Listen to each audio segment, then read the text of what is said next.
Hello बच्चों, चलिए प्रश्न को पढ़ते हैं। टीलोफेज के दौरान पहला विकल्प दिया गया है, केंद्रक झिल्ली का पुनः निर्माण हो जाता है। दूसरा है केंद्रिका फिर दिखाई पड़ती है। तीसरा है तर्कुतंतु समाप्त हो जाती है। और चौथा और आखिरी विकल्प है उपर्युक्त सभी होते हैं। तो हमें यहाँ पर बताना है कि टीलोफेज के दौरान निम्नलिखित दिए गए विकल्पों में से क्या होता है। तो चलिए बच्चों बात करते हैं इस प्रश्न की मुख्य अवधारणा।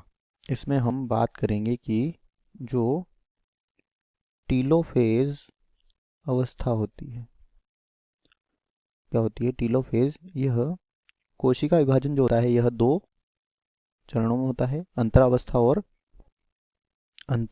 और कोशिका द्रव्य विभाजन।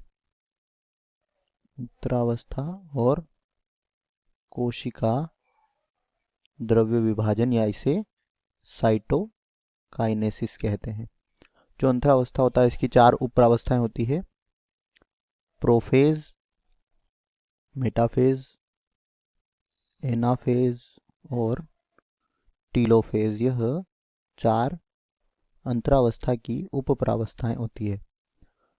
तो हमें यहाँ पर बताना है कि टीलोफेज के दौरान क्या होता है। तो जो बच्चों टीलोफेज प्रावस्था होती है, इस दौरान जो गुणसूत्र होते हैं यह विपरीत ध्रुवों पर चले जाते हैं।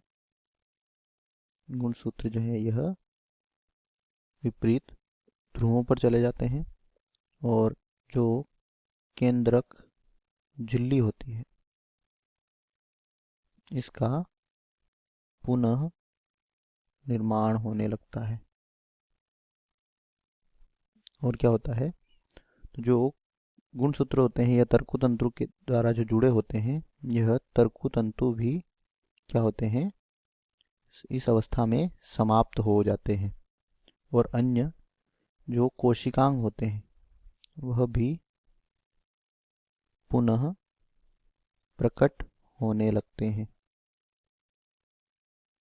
क्या होते हैं, जो कोशिकांग होते हैं यह भी पुनः प्रकट होने लगते हैं, जैसे कि गोल्जी बॉडी, राइबोसोम, माइटोकॉन्ड्रिया इत्यादि।